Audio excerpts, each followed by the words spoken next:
Hello, have a blessed day, everyone, sa ating mga kapatiran dyan sa Christ Centered Pangpang Sibalom Church, Assemblies of God. At sa umagang ito ay napakaganda dahil narito tayo ulit sa ating pinakamagandang time ng buhay natin na kung saan makinig ng salita ng Panginoon. At sa umagang ito nga ay first week ng December and first Sunday. At advance Merry Christmas sa inyong lahat. Purihin ng Panginoon. At ako ngayon ay magsishare ng Word of God na kung saan ang aking topic ay about end times. At ang aking title ngayon is about are we living in the last days? O isa siyang tanong that are we living in the last days? At ang ating verse point may natagpuan sa 2 Peter chapter 3 verse 3 to 4. Babasahin ko po sa Amplified Bible. Sabi niya sa may verse 3, first of all, know that mockers will come in the last days with their mocking, following after their own human desires, and saying, where is the promise of his coming?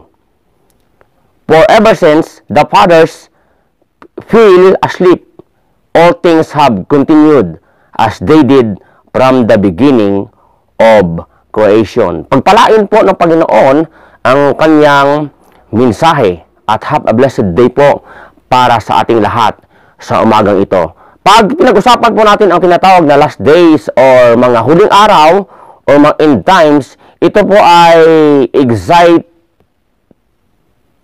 na mga bagay pag pinag-usapan natin. Pero sa ibang mga Kristiyano po na walang assurance, para sa kanila, ito ay nakakatakot o para sa ibang mga tao, ito ay parang nakakatakot sa kanilang pandinig. But sa ating pong mga anak ng Diyos na sumusunod at talagang pinupuri siya at pinapasalamatan siya at sinusunod natin ang kanyang kalooban, napakaganda ito siyang pakinggan at exciting na bagay po. So sabi niya dito sa may 2 Peter, sabi niya kanina sa chapter 3 verse 3 to 4, sabi niya, all things have continued as they did from the beginning of creation. So may mga tao pagdating sa tinatawag na end times or last days, saan na yung promise ng Diyos? Sabi niyo na babalik siya, di ba? And then makikita natin dito kung paano nila ginawa rin nung unang panahon sa Old Testament kay Noah, na kung saan ay they don't believe na may darating na tinatawag na baha or gunaw sa buong mundo. And then, hanggang sa ngayon po, ay patuloy pa rin nila ginagawa na kung saan may mga taong hindi pa rin maniniwala. So, sa umagang ito, sa ating pag-aaral, napakaganda ito po para sa ating lahat dahil mayroon tayong mga signs o mayroong mga tanda sa Bible na pwede nating masabi na we are in the last days na or sa huling mga araw. At sa umagang ito ay mayroon akong 7 mga katotohanan patungkol or tanda sa last days or end times signs na tinatawag. So, may 7 pa tayong pag-aaralan ngayon at napakaganda ito pakinggan po natin dahil may encourage po tayo at habang pinapag-aaralan po natin, ating marirealize na may mga bagay na nangyari na at parang nakita ko dito, parang may 2 na lang na malapit ng mangyari. Okay? At masasabi na talaga nating last days na o huling mga araw na. Sa pamaniwala po kasi ng iba, mayroon silang tinatawag na post-trib, mid-trib, and ano ba yung panghuli? Yung pinaka last trib ba yun? So, ibig sabihin, mayroong naniniwala na pagdating ng Panginoon na kukunin niya muna ang lahat ng Kristiyano bago dumating yung mga kapighatian. Okay, mayroong paniniwala na gano'n. Mayroon naman paniniwala na sa kalagitnaan ng kapighatian, doon pa lang kukunin ang mga anak ng Diyos. Yung paniniwala naman po ng iba, mayroon naman na iparanas muna yung mga anak ng Diyos ng tinatawag na kapighatian or tribulation at doon sila susubukin kung matibay sila, and then darating yung tinatawag na rapture or tinatawag na end times. May mga ganong paniniwala po na mga anak ng Diyos o mga tao po. So, hindi pare-parehong paniniwala. Pero babasihan po natin dito sa banal na kasulatan na in my own belief po, kukunin muna or pwedeng malapit na doon sa tinatawag na kapagatian na talagang wala ka ng choice kundi tinatawag na sundin mo na yung tinatawag na dictator or one world government, doon na biglang kukunin yung mga anak ng Diyos. Yun po yung belief ko, based ko po sa pag-study ko sa banal na kasulatan. So, number 1 po na katotohanan tungkol sa tinatawag that are we living in the last days, number 1 po is ridicule of the Lord's second coming.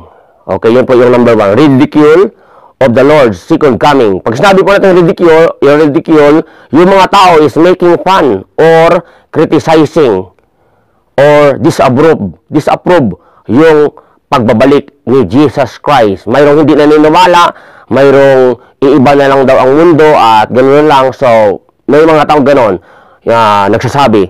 At yun ang tinatawag na parang ridiculous sila sa ganong bagay sa pagdating ni Jesus Christ. Pinagtatawanan nila, yun yung unang sign. Parang hindi sila naniniwala. Sabi nga dito kanina sa may verse 3 and 4, knowing this first that there shall come in the last days scoffers, walking after their own lust, and saying, where is the promise of his coming? For since the fathers fell asleep, all things continue as they were from the beginning of the creation. So, mayroon po mga taong nagkikriticize, nagdi-disapprove, they are making fun, o parang funny, parang smiling para sa kanila ang pagdating ni Jesus Christ. Pinagtatawanan nila. So, yun po, yung una, ridicule of the Lord's second coming. Pangalawa po, the re-establishment of Israel and the return of Jews to Israel from all over the world. So, makikita po natin ito sa may Ezekiel chapter 20, verse 33 to 34. Yung itong verse po. As they live, saith the Lord, God, surely with a mighty hand, and with a stretched out arm, and with fury poured out, with I rule over you. Verse 34. And I will bring you out from the people, and will gather you out of the countries wherein ye are scattered, with a mighty hand, and with a stretched out arm, and with fury poured out. Ayun po yung sinasabi niya dito na verse. Mayroon pa tayong verse dyan sa Ezekiel chapter 36 verse 24. Ito, for I will take you from among the heathen and gather you out of all countries and will bring you into your own land. Okay. So, yun ang sinabi. Babasahin ko pa yung sa verse para tuloy-tuloy ito mga kapatid. Sa Isaiah naman, chapter 11, verse 11 and 12, and it shall come to pass in that day that the Lord shall set his hand again the second time to recover the remnant of his people, which shall be left from Assyria, and from Egypt, and from Patros, and from Kash, and from Elam, and from Shinar, and from Hamath, and from the islands of the sea. Verse 12. And he shall set up an ensign for the nations, and shall assemble the outcast of Israel, and gather together the dispersed of Judah from the four corners of the earth. So, pag sinabi natin sign of the last days na kung saan the re-establishment of Israel and the return of Jews to Israel from all over the world, dumating po kasi yung time sa nation ng Israel na na-scattered po sila at parang na-capture sila ng mga kalaban at pumunta sila sa iba't ibang lugar na scattered sila. At part po ang Philippines dyan na kinupko po ng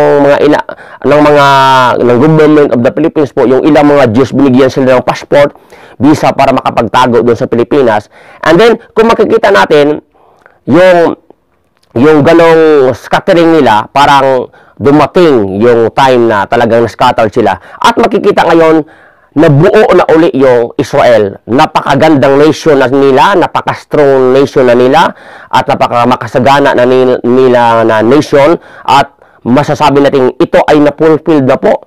At ngayon makikita natin na isa ang Israel sa pinakakatakutan na bansa sa buong mundo dahil ginather na ng Panginoon, ni-restore na ng Panginoon ang nation na yan. Makikita natin yung pinatawag na strong army nila, strong na economy nila na they are growing, and makikita natin ito kasi ito ang promise ng Panginoon, promisa ng Panginoon na masascattered sila pero igagather muna sila ng Panginoon na maging strong nation sa kadarating yung tinatawag na wakas. Wow, dito na rin makikita na napupulpil na pala yung mga ibang mga end time signs sa banal na kasulatan.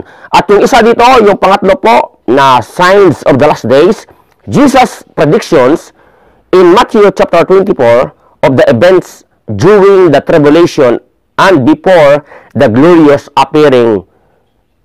Okay. So, sa Matthew chapter 24, mababasa po natin dyan ng mga verses at himay-himayin ko na lang para hindi tayo humaba kasi yung buong chapter ng 24 na yan, makikita natin medyo mahaba yan. So, titingnan natin yung mga ibang mga signs doon, yung specific na sign na sinasabi ni Jesus Christ na sinulat ni Apostle Mateo. Okay? Number 1 po. And Jesus answered and said unto them, sa may verse 4 and 5 of chapter 24 of Matthew, take heed that no man deceive you. For many shall come in my name, saying, I am the Christ, and shall deceive many.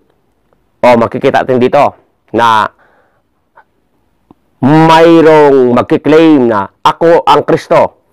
Okay, ako ang Messiah. At sabi niya, marami ang madadaya. At isa pa niya ditong sinabi sa verse na to, yung verse 11, and many false prophets shall rise, and shall deceive many. Maraming lulutang na mga bulaang propeta sa panahon ng last days at maraming madadaya. At marami na yung lumulutang nga. Okay? Na maraming nadaya ng mga tao at naligaw sa pananampalataya. Greatest period of worldwide religious deception in the history of the world, and will only be exceeded by the deception during the tribulation itself. We see many self-styled Christ sowing confusion in our world today. There are more cults and false religions today than ever before. Napakaraming religion. Mayroon nga dyan sa Davao na nagsasabi na ako ang anak ng Diyos at pag hindi kayo pamimber sa akin o pag hindi ko mapirmahan ang inyong bihis na papuntang langit, hindi kayo makakapunta ng langit. Diba? Napakarami na. At maging aware po tayo ng ganon sa mga ganong bagay dahil po signs yun ng huling mga araw. Yung pangalawa natin makikita dito, yung una natin makikita dito kanina is yung tinatawag na antichrist or mga cults and false religions. Yung pangalawa dito sa prediction of chapter 24 ng Matthew, yung pangalawa po is wars and rumors. So makikita natin dito na and ye shall hear of wars and rumors of wars, see that ye be not troubled, for all these things must come to pass, but the end is not yet. Yon, ito yung mga last days sign. Tandaan po natin mga kapatid, dito sa church na to na sinisiran ko ng Word of God sa umagang ito, tandaan po natin na itong preaching ng Mount Olives is more than 2,000 years ago na ipinreach ni Jesus Christ sa mga disciples. At magmula noon na ipinreach niya, marami na pong mga natupad na mga hula at yung isa dito, yung mga wars, mga gera, di ba? Marami ng gera, may mga World War I, II, di ba? May mga nangyari ng gera at yung iba dito ay natupad na rin.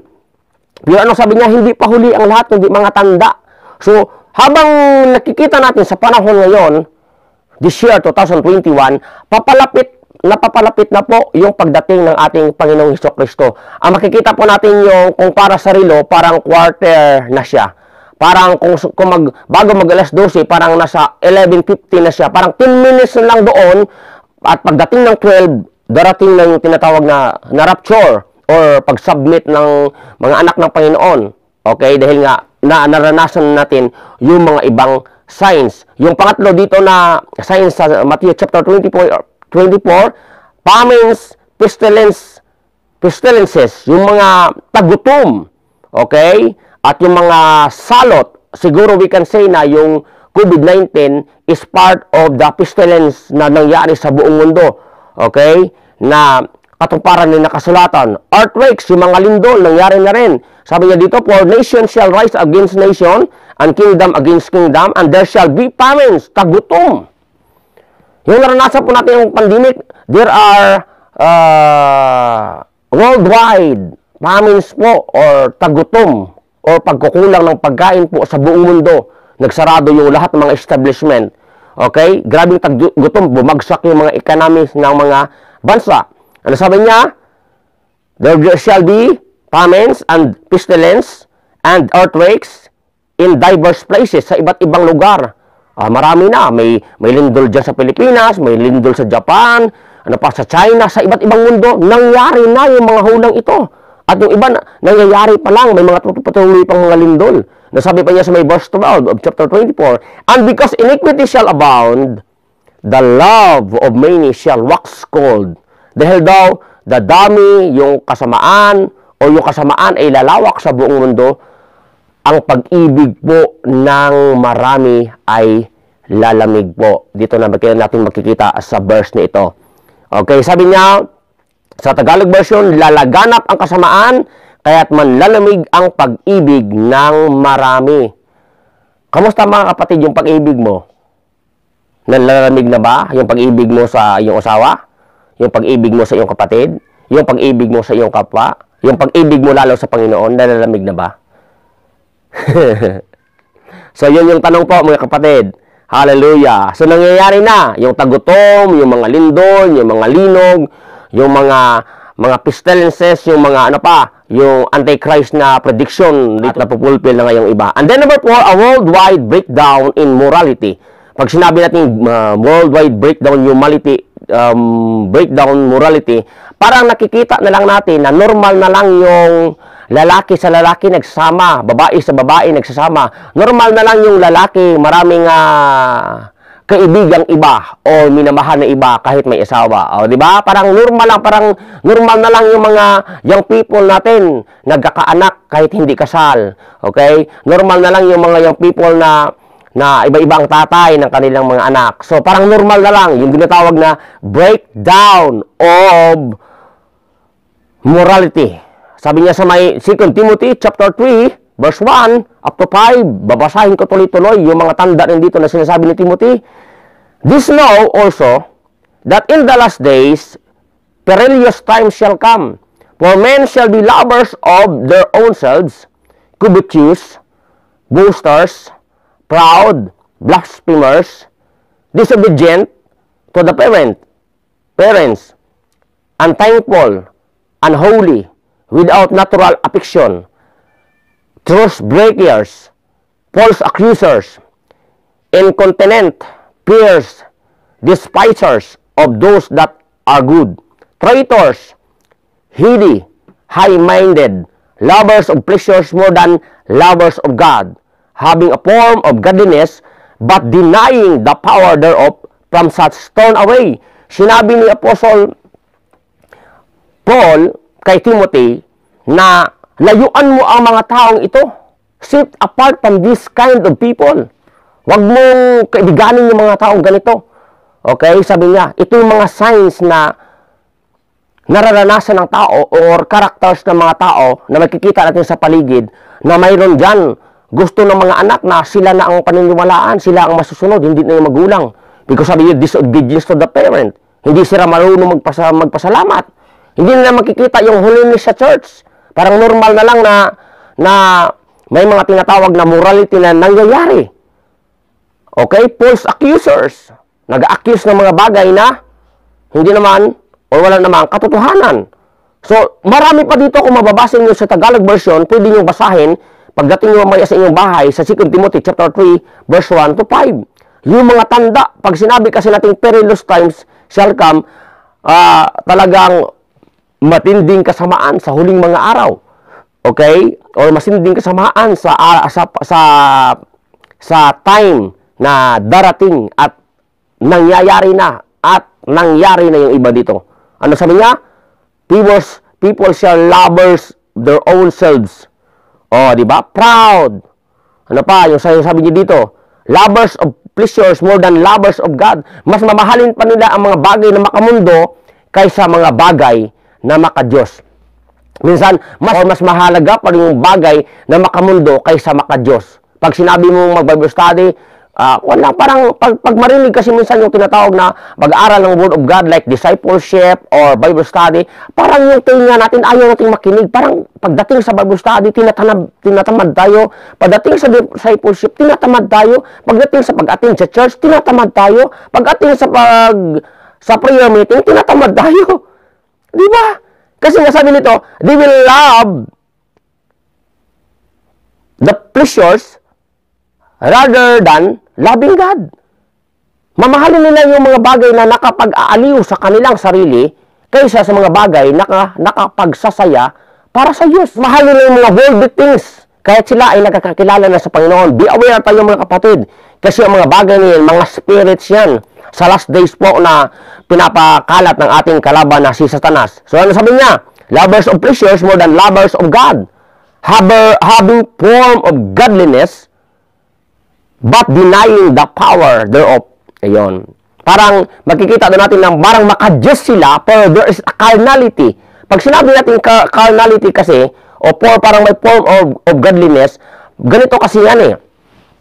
Sa buhay ng isang Kristiyano mayroong tatlong mga aspect sa buhay ng Kristiyano. Mayroong natural man, mayroong spiritual man, and mayroong carnal man. Yung spiritual man, yun yung talagang sumusunod sa salita ng Diyos. Yung natural man lang, yung mga taong hindi kumikilala sa Diyos. Pero pag sinabi natin form of godliness, having a form of godliness, but denying the power thereof, yan sinasabi niya dito, or carnal person, yung ibig sabihin doon is nagsisimba siya, pero pagdating ng Lunes at saka sa Sabado, makikita yung kasamaan sa kanyang buhay. Sabi nga sa Pastor Janice, pag Linggo, balaan, pag Lunes, dilaan. O, di ba makikita natin? So, be aware tayo ng mga ganyan. Tawag na namin dati sa aklan, bakang na Christian. Kasi yung isang paa niya doon sa Panginoon, yung isang paa niya doon sa kay Satanas, yung isang paa niya doon sa spiritual na mga bagay, yung isang paa niya doon sa worldly things. So, ano pag maglakad siya? Di ba parang bakang? Carnal man. Okay lang sa kanya magsumimba, pero okay lang sa kanya man mag-inom-inom, okay lang sa kanya magbisyo-bisyo. O, nakukuha po natin. So, yung mga signs sa huling mga araw, maging aware po tayo sa mga ganyang bagay. Breakdown of worldwide immorality. Ayun. Number 5 po, an exponential increase in knowledge. Pag magkisabi natin exponential increase in knowledge, sabi niya dito, yung meaning nga more and more rapid. Ibig sabihin, mabilis. Yung knowledge ng tao, mabilis dumami o mabilis mag-increase yung kanilang wisdom. Sabi niya sa Daniel chapter 12 verse 4, but thou, O Daniel, shut up the words and seal the book, even to the time of the end. Many shall run to that end. Many shall run to and grow, and knowledge shall be increased. Pag sinabi natin knowledge shall be increased, makikita natin ngayon sa ngayong panahon, yung tinatawag na high technology. Nung una lang, VHS lang, hanggang pumunta sa BCD. Manumano pa yun hanggang BCD, hanggang dumating yung USB, hanggang sumunod doon yung memory card. Hanggang ngayon, yung terabyte na, yung 1 terabyte, pwede mo lagyan ng 500 movies. Diba? Baka pagdating natin siguro ng panahon yan, baka sa katawan ng tao yung mga memory na yan, para pwede ka nang manood. Ganun mo lang doon sa cellphone mo, kiklik na siya, at saka magpi-play ka na ng video. Grabe yung wisdom ng tao, okay? Yung knowledge ng tao na ang bilis siya. Ang bilis, parang rapid growth ng wisdom. Okay? Yun ang isang sign na darating ng panahon parang yung tao hindi na maniniwala sa Diyos kasi nga kaya ko to matalino ako okay? Scientist ako na Parang alala ko yung nangyari doon sa Torre of Babel na yung tao ay mayroong one understanding and mayroong one language na sabi nila, let's rise up. Aabutin natin ang langit, lalagpasan natin ang kapangyarihan ng Diyos. Kaya gumawa sila ng Torre de Babel. Pero sabi ng Panginoon, mukhang rebellious na ito Mukhang hindi na maganda kanilang ginagawa. Lalagpasan na nila ang manlilikha. Kaya ano ginawa ng Panginoon? He removed the understanding. He cruel the dialect or language ng tao. Kaya hindi sila magkaintindihan sa mga sinasabi na nila at sa mga sinasalita na nila. Okay? Dahil remove na ng Panginoon yung understanding. So, ganun pagdating ng last days din. Yung mga tao parang hindi na naniniwala sa Panginoon. Yung iba nga, mga atheist pa dyan Hindi na sila naniniwala. They don't believe in God. Dahil nga, sa sobrang talino na ng tao, rapid growth of knowledge, ayon, sabi nila, hindi totoo yung Bible, hindi totoo yung spiritual life, hindi totoo na yung langit at ang Diyos, o diba? Yung rapture. So, yon, yung isang sign, panglimang sign natin. And then, number 6, worldwide talk of peace. Yun, may magkakaroon ng parang worldwide na katahimikan o kapayapaan sa buong mundo kasi iisa na lang ang magro-rule. O, diba? Sabi niya sa 1 Thessalonians chapter 5, verse 2 and 3, for yourselves know perfectly that the day of the Lord so cometh as a thief in the night. For when they shall say, peace and safety, then sudden destruction cometh upon them, as travail upon a woman with a child, and they shall not escape. So, anong mangyayari? Sige, okay, darating yung panahon na parang yung world peace, na parang one world government na lang, huwag mag-alala, kasi naman, mayroon naman tayo, siguro we can say na, huwag mag-alala, kasi mayroon namang COVID vaccine, okay? Para lahat ng mundo, huwag kang mag-alala, okay? Dahil, panatag yung kalooban, magamot naman sa mga sakit na yan. Parang worldwide peace na mangyayari. Pero ano sabi ng Apostle Paul sa mga taga-Thessalonians? Darating yung magnanakaw sa gabi. For when they shall say, peace and safety, then sudden destruction cometh upon them, as they travail upon a woman with a child, and they shall not escape. Darating na lang yung parang biglang rapture or kapahamakan sa kanila sa mga taong hindi naniniwala. Dahil panatag na sila sa kanilang kalagayan. And then lastly po, na are we living in the last days? Availability of technology for a world dictator to control the world. Ito yung nangyayari pa lang ngayon. Or mangyayari pa lang. Yung availability of technology sa world dictator to control the world. Darating kasi ang panahon na mayroong one world government na mayroong isang dictator na siya ang magdidikta sa buong mundo ng mga dapat gawin. At yung kanyang partner dyan is yung tinatawag na technology. At ngayon parang dinadala tayo doon at hindi lang talagang parang dinadala na tayo doon sa sitwasyon na yun. O diba? Kahit lahat tayo ngayon nakokontrol na, nakikita niya kahit yung mga location natin nakikita na sa panahon ngayon, malulocate na tayo kung saan tayo. So, babasahin natin sa Revelation, chapter 13, verse 4. Yung sinasabi ng availability, yung technology sa isang dictator na magkokontrol sa buong mundo. And they worship the dragon which gave power unto beast, and they worship the beast, saying, who is like unto the beast, who is able to make war with him. Yung magkikita natin yung Antichrist dito. Magkikita natin yung Antichrist, powerful military niya at potential opponents na magsasabi, sino yung may kapangyarihan na maglaban sa atin. At alam mo ngayon, nakikita ko, yung Pilipinas, nasa pang 26 tayo na ano tawag dito ng rate ng powerful army weapon sa mga dagat, sa mga air, ika-26 tayo. At halos ngayong panahon, this 21 year, lahat ng bansa, pinapalakas nila yung mga military weapons nila, yung mga warship, yung mga airstrike, airplane, yung mga land tank, basta lahat ng mga military weapons, pinapalakas. At ngayon tayo, pinakapang 26 tayo, ngayong year, umabot sa record ng buong mundo na first time na nangyari. So, pinapalakas. Di ba? I think yung pinaka-number 1 yata is yung China. O, di ba? Makikita natin dyan. So, sabi niya dito, who is able to make war with him? And actually, such massive power was not even available in Hitler's day, so noong unang panahon.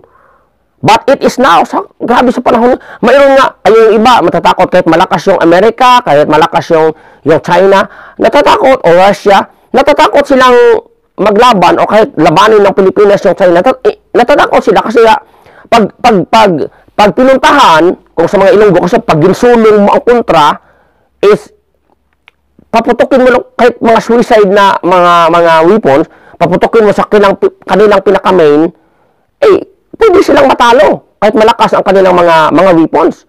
So makikita natin, ayaw nila ng ganon. Parang darating yung time talaga na parang legal na wars, palakasan. At yung iba, tapos na nga eh. So parang preparation yon sa tinatawag na one world government. Sa Revelation chapter 13 verse 7, and it was given unto him to make war with the saints and to overcome them, and power was given him over all kindreds and tongues and nations. Ito na sabi niya sa huling araw na ito, yung tinatawag na Armageddon na power over all kindred languages and nations was inconceivable in years gone. Today, computers provide instant worldwide communication. Satellites can watch our every move. The tools for a government are in place. No other generation could say that. So makikita natin sa panahon ngayon, ready na yung mga technology, mga kapatid, yung mga satellites, na bawat move natin makikita, ready na yung tools ng government para sa worldwide government. Noong unang panahon, walang generation na baka magsabi niyan. Dahil hindi pa tayo nung high-tech noong una. Pero ngayon, tingnan natin. Pero anong nangyayari? Sa panahon yun, sabi niya dito, no other generation could say that every nation in the world can be linked together within seconds. O, di ba? Na makikita natin dito sa pag-control ng world. Technology to control all banking systems. Ayon, ito na ang ito na yung pinakahihintay ng mga tao na pinaka-quarter na sinasabi ko. And he caused it all, both small and great, rich and poor, free and bond, to receive a mark in their heads, and that no man might buy or sell, save he that had the mark or the name of the beast or the number of his name. Control ng banking system na darating ang panahon, mahirap o mayaman, malaki o maliit man, mamarkahan ng tinatawag na 666 or mark of the beast sa noo at sa kamay, at anong mangyayari? At hindi sila makakabili kung wala silang marka ng tinatawag na mark of the beast. Ayun na. And then yung pangalawa, technology to control commerce. Yung technology na kukontrolin yung tinatawag na economy sa buong mundo. Hindi ka makakapagbili sa may verse 17. And that no man shall buy or sell, save he that had the mark, or the name of the beast, or the number of his name. Ito yung the signs of the beast of halimaw na tinatawag. Makikita natin dito yung ibig sabihin ng commerce, means the activity of buying and selling, especially on large scale, social dealings between people. Yung tinatawag na mga trading or businesses, kukontrolin. At parang pinaranas ka atin one time, parang pinaranas sa atin. Yung pag-pandemic, kinontrol ang lahat ng business, at kinontrol lahat ng mga economics na i-deliver sa buong mundo. Parang paunti-unti ba? Kumbaga, yung mind natin, hinuhubog papunta doon sa mga ganung bagay, at parang sasabihin na lang ng tao na normal na lang yung mga kapatid. Okay? So, sa ating mga Christian, yun ay mga tanda na ng malapit ng pagdating ni Jesus Christ. Okay? So, what? So, ano ngayon? So, ano? Pag ganun. So what? And now what? So, ano? At ano ngayon? Yun yung tanong. May tatlong bagay pa tayo na gagawin ng mga Kristiyano. Be prepared.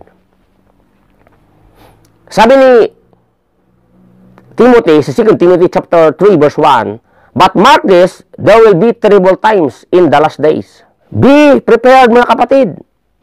Sabihin mo sa katabi mo, be prepared. Sabihin mo sa katabi ngayon, handa ka na ba, kapatid? Yun ang challenge. So kung malalaman mo ang mga ganitong bagay na malapit na pala tayo sa tinatawag na last days, hindi ka mag-atubiling maglingkod sa Panginoon ng 100%. Hindi ka mag-atubili sa Panginoon na magpagamit sa Kanya. Hindi ka mag-atubili sa Panginoon na maglingkod sa Kanya. Hindi ka mag-atubili sa Panginoon na magbigay ng iyong mga source of income o mga yung tithes, pwedeng hindi mo i-withhold. Hindi ka mag-atubiling mag-donate sa kanyang gawain. Hindi ka mag-atubiling mag-share ng Word of God. Kumbaga, ibig sabihin, walang pabingi-bingihan ba? Walang pabungol-bungol, parang hindi ka magpapabaya. Dahil alam mo, this is the signs of last days, and that's the kind of the preparation na gagawin mo sa iyong paglilingkod sa Panginoon, na malapit na pala, quarter na pala tayo. Naalala ko nga di ba, pag mayroong binilid ka na mga palay doon sa labas at dumating yung ulan, anong gagawin? Takbuhan kayo, bilisan mo, mababasa yung palay natin. Sige, may umahawak sa sako, may umahawak doon sa screen, di ba? Tulong-tulungan kayo kasi yan na, ulan, mababasa na Parang ganun yung tinatawag na quarter ng pagdating ni Jesus Christ. Ima-maximize mo yung financial mo. Ima-maximize mo yung time mo na magpagamit ka sa Panginoon. Sabi nga sa Bible, mag-i-invoke ka ng mga bagay na para doon sa langit. Gagamitin mo yung mga worldly wealth para magkaroon ng maraming kaibigan. Okay? Para magkaroon ka ng totoong yaman doon sa langit. So, yun ang preparation na sinasabi dito na be prepared. Kasi sa darating na huling araw, maging terrible ang mga panahon. Magiging malala. Pag sinabi natin perilous times, or terrible times, Paul described the last days as perilous or terrible, which means exceedingly first, a word used to describe demonized days full of fierceness and hatred. Di ba? So makikita natin dito sa ganitong time na tayo mga Christian, na-maximize natin. Pag sinabi ni Pastor Jalal, gawin natin. Sige, gawin natin. Pag sinabi ng Panginoon, donate ka na sa church, sige, donate ka na. Huwag lang mag-doubt ka pa o mag-double-minded ka pa. Kasi nga, ito yung blessing ng Panginoon para sa Kanya. Ngayon yung gawain, you are planting more treasures in heaven. So, ano nangyayari? Christians are under attack. And we know that in the last days, there is moral collapse. Yun. May moral collapse na mangyayari. Ang nangyari na nga, di ba? Ang nangyayari na ngayon yung moral collapse. Titingnan niyo yung moral collapse na sinasabi. Yung mga case na nangyayari ngayon sa buong mundo. Spiritual collapse. Ano yung spiritual collapse? May mga division sa church. May mga pag-aaway sa church. Di ba? Ano pa? Cultural collapse. Anong sinatawag? Marami ng cultural collapse.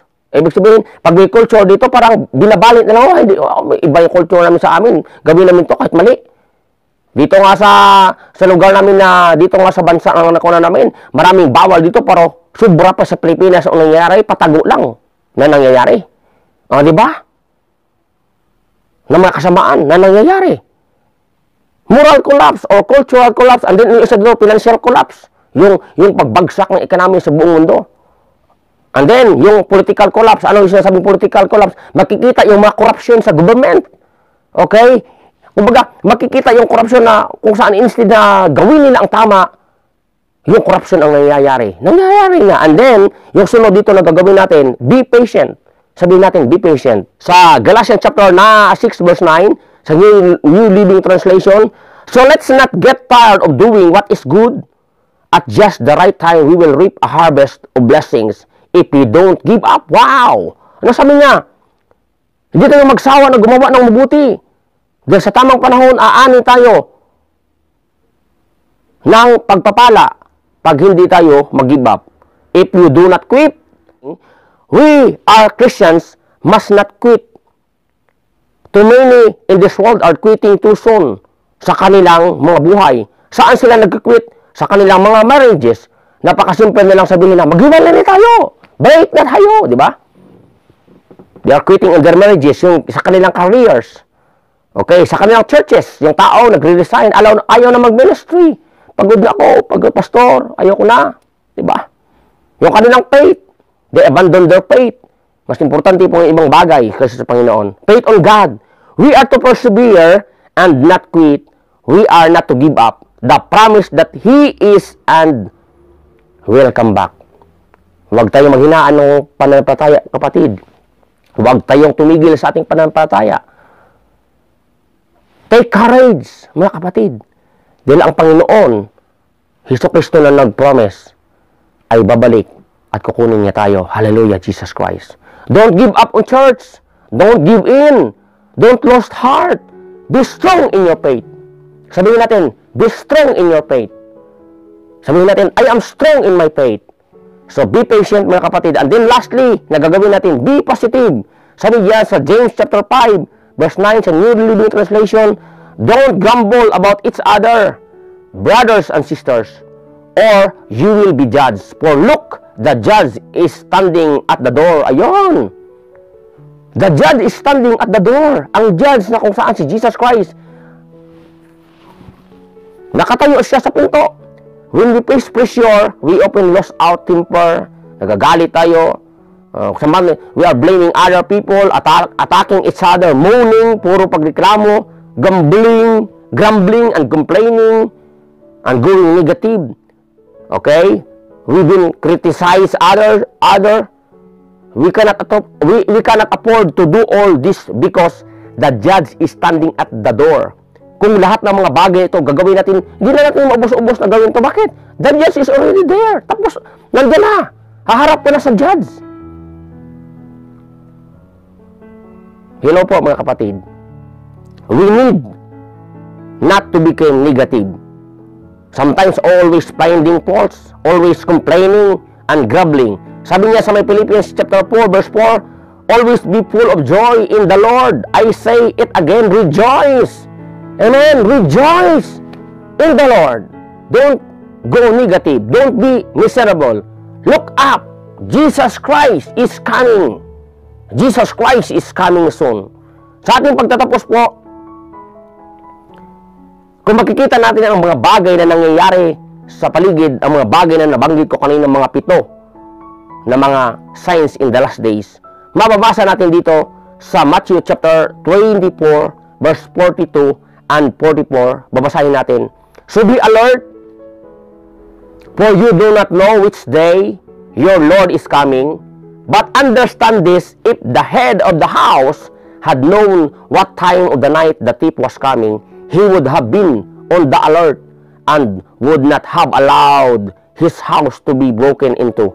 Therefore, you must also be ready, because the Son of Man is coming at the hour when you do not expect. Sabi niya, be alert, be active in your faith. Dahil hindi natin alam kung kailang darating ang Panginoon o anong oras darating ang panahon. Pero kung alam lang sana natin ng oras na darating ang Panginoon, hindi niya hahayaang masira yung bahay niya ng isang housekeeper o may-ari ng bahay. Kasi baka dumating ang magnanakaw. Dapat nakasarado, naka-full gear, naka-close lahat, naka-trangka lahat, mga kapatid. Therefore, you must also be ready, because the Son of Man is coming and an hour when you do not expect. Yung challenge ko sa umagang ito, before we pray, sa mga nakikinig ng preaching ito, ibig sa YouTube channel ko, at sa bawat person na manonood nito, sa umagang ito, totoo darating ang Panginoon. Totoo babalik si Jesus Christ. Kasi promisa na yan, mga kapatid, para sa ating lahat. Kaya, sabi niya dito, we will ask God to purify our hearts. Even my hearts. I'm not exempted for this preaching. All of us, we need to purify our hearts. Prepare our life. That in the last days, we need to ramp up the prayers for loved ones and the lost. Sa last days, i-desire natin na maligtas na ang ating mga pamilya, maliligtas yung mga nalolost, makatanggap yung mga taong hindi pa nakatanggap kay Jesus Christ, magkaroon ng assurance yung mga taong wala pang assurance sa kanilang kaligtasan. Let's pray for them. We need to boldly share our faith. I-share natin yung ating pananampalataya sa iba para sila ay maligtas. We need to live godly lives separated from the world. Mamuhay tayo ng pamumuhay na separated sa mga mundo na gumagawa ng kasamaan. Hallelujah! We need to teach God's word and help people understand who He is. Tuturuan natin yung mga tao tungkol sa word of God at makilala nila yung Diyos. Maintindihan nila yung Diyos na pinaglilingkuran natin, mga kapatid. And then makikita natin, we need to be comforted by our clear focus on the return of Jesus Christ. Kailangan maging masaya tayo at maging peaceful tayo sa ating buhay dahil naniniwala tayo na darating si Jesus Christ dito sa mundong ito. We need to be comforted by the sovereignty of God, na alam natin ang Panginoon ay buhay. Sabi nga ni Job, I know my Redeemer lives, and He will stand upon the ends of the earth. Alam ko, kilala ko ang Redeemer ko ay buhay, at He will stand upon the ends of the earth. Buhay ang ating Diyos, mga kapatid na pinaglilingkuran. Nakikinig siya sa iyong prayer. Alam niya ang pinagdadaanan mo. Alam niya ang problema ang pinagdadaanan mo sa umagang ito. At kung ikaw ay tumawag at lumapit sa Kanya, siya ay nakikinig sa iyong panalangin. We need to live in the hope that God will work out of all things for those that love the Lord. Kung ano man ang pinagdadaanan mo ngayon, nandyan ka man sa pagsubok ng problema, nakapasan ka man, o financial problem, spiritual problem, o physical problem, meron kang sakit, lahat ng bagay na yan, inaano ng Panginoon, kasi may purpose siya sa iyong buhay. Sana po sa mensaheng ito na ating topic, last days or end times, yung tanong kayo na, are we living in last days? Yes. Nasa quarter na po tayo. Sabi nga ng isang pastor, we are in the last of the last days. Talagang nasa last na tayo ng, o sa mga relo, hindi na oras, parang minuto na lang. Nandyan na ang Panginoon. Let's pray. Panginoon, thank you for your power sa umagang ito. Thank you for this wonderful encouragement, challenge para sa aming buhay, Lord, na mararanasan namin sa aming buhay ang iyong pag-ibig. Salamat, Lord, sa umagang ito na kung saan nakita namin ang iyong pag-ibig, na mayroong Diyos na nangako na babalik dito sa mundong ito. At salamat, Lord, sa mensaheng ito na hindi kami matakot-takot, kundi, Lord, makukomfort kami, mapapalakas kami, at lalo kaming maging committed, lalo kaming maging devoted sa pagsunod ng iyong kalooban, lalo kaming maglingkod, wala nang complaining, wala nang mga murmuring or complaining sa paglilingkod namin na makikita sa paligid, sa aming sa church, sa aming pamilya, kundi gagawin namin ang pinaka 100% ng taos sa aming puso with all of our hearts, Lord, na talagang masasabi na namin na yung in love kami sa aming Master na si Jesus Christ. So sa umagang ito, Lord, bless this church, pagpalain mo ang bawat isa, at sana po ay nakumport kami ng mga mensaheng ito at magpapalakas sa aming buhay, Lord. Saan kaming panig ng mundo, Lord, ang iyong kamay ay hindi maikli upang abutin ang aming mga pangailangan. Lord, mag-unite na kami sa aming paglilingkod. Hindi namin isipin na iba kami o iba sila, kundi magkakaisa na kami sa paglilingkod, sa pagkakaisa na magdala ng kaluluwa, sa pagkakaisa sa panalangin, sa pagkakaisa ng pag-aral ng iyong salita, sa pagkakaisa, Lord, sa paglilingkod sa iyo. We will use our gifts and talents, skills, para gamitin sa paglilingkod sa iyo. Ibubuhos namin yung financial namin, magdudunay kami, magbibigay kami sa iyong gawain, because, Lord, we are planting more treasures or sowing more treasures in heaven. Bless those brothers and sisters in the Lord. This is our prayer today. God bless us all, Lord. In Jesus' name we pray. Amen and amen. God bless you po, mga kapatid. Thank you for this wonderful message. Salamat po sa iyong time at panahon na panonood at pakikinig. Bye-bye po. See you next time.